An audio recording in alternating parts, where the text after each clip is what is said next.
Hello and welcome.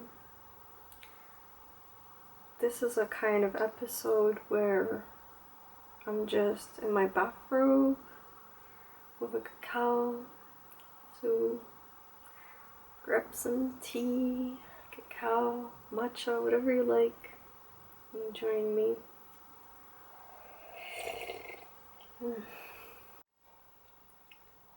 So, why do I think that it's a good idea to have a break, have a pause in between relationships and not jump into something too soon? Well,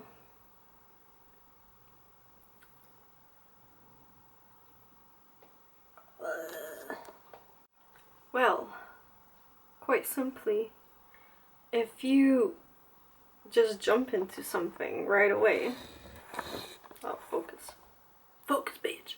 Okay, if you just jump into something right away, you don't even have time to integrate all the lessons that you've learned from the previous relationship. And it's kind of like having a psychedelic trip, one after the other, and then never spending the time with yourself to sit still in meditation and journaling and really thinking about what was that about, what lessons did I learn from this, and how can I move on with my life moving forward.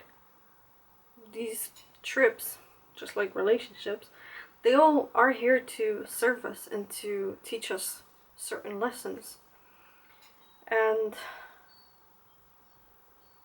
some people just seem to be going round and round in this cycle of karma, these karmic loops, where they repeat the same patterns over and over and over again in different relationships.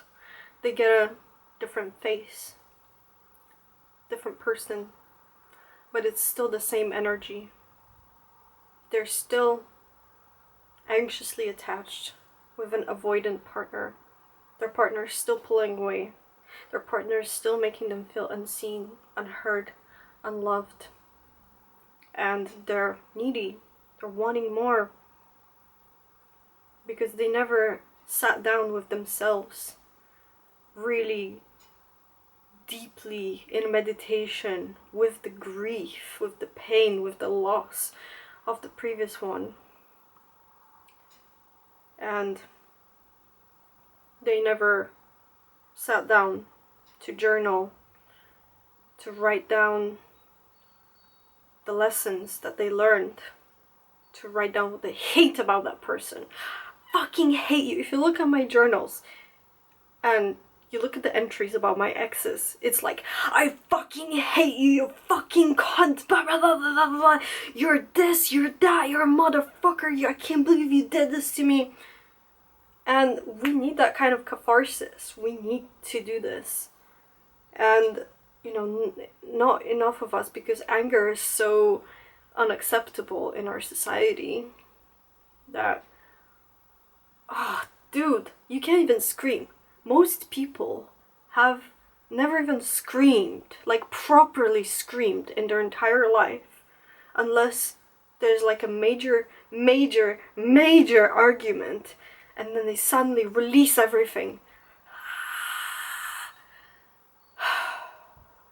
If you were to just go in the forest and scream by yourself, you would heal so much, you would release so much.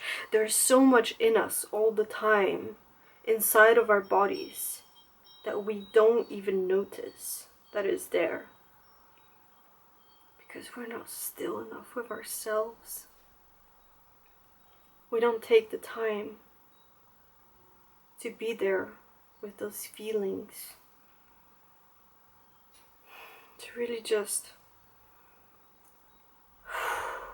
settle in. We're always looking for the next thing, the next fix, the next boyfriend or girlfriend or the person is going to love us. And because we're coming from that lack, all we're gonna get is a reflection of lack. We're gonna be repeating the same damn patterns, just with different faces. So if you just sit still with yourself in the grief, maybe you're in that portal right now. Maybe you are in the grief. So many people are. And that's okay. Just sit with it. Really sit with it. Have you really ever sat with yourself in meditation and really journaled, got all the feelings out, gone to the bottom, the fucking depths of the well to find what is there? That's alchemy. That shit has gold. It's so important. It's so important that we go to the depths. If we don't go to the depths, well, you don't have to. It's your choice. But what would you rather have? A life of karmic, repeating lessons? Or a life of freedom where you love yourself, where you know that you are enough, no matter who is in your external reality, no matter what they say, they leave me, let them. They want to be with me, let them if you want to. They love me, they hate me, they think I'm weird, they think I'm stupid, let them. Isn't that so much more freeing than being in that loop? That constant cycle of seeking from someone else? When you go to the depths and you find yourself, you find that part of you, that crying inner child that was abandoned so long ago. When you give them love, you give them love, you give them presence, you say, I will be here with you no matter what happens or doesn't happen. I am with you forever. When you get to that stage,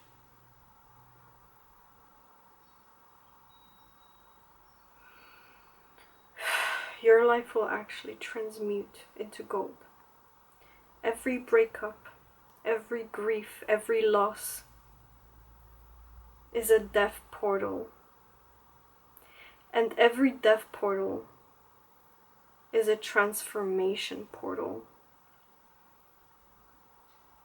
And if we resist death, if we think death is unacceptable and shouldn't be happening in our lives, whether it's actual death or whether it's a breakup, which is also a death, or whether it's a loss of your identity, a loss of a habit, a loss of anything, a pet, a home, whatever it is, that is a portal of fucking transformation. Where on the other side, you get to actually step into the version of you that you wanted to be. Everything in your life that is dying is dying because a new you wants to come in. I know that's hard to hear. We don't want to look at death in that way. We're so resistant to death. try to do everything to avoid it, to not look it in the face. But if we don't face death, how can we be truly alive?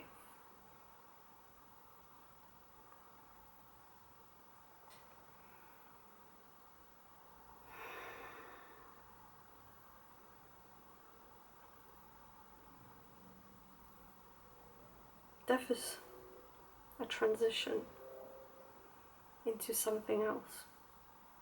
Energy doesn't die. And so I think that people who do not go into this death portal, who seek, and they always have a new guy or a new girl lined up after their old relationship ends. They just go into the next one and the next one. They're avoiding the death portal that could actually lead them to the life that they truly want to live.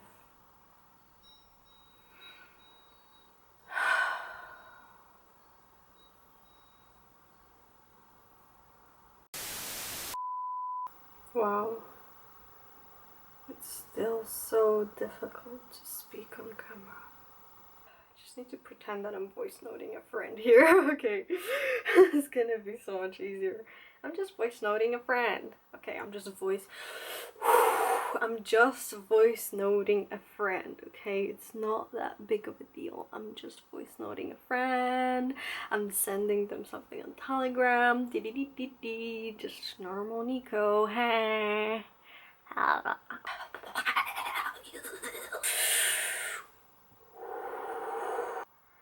Oh my god, why am I so nervous? Ah! Fuck! Why is this still so hard? It's just a camera, bro. It's just a camera. Oh my god.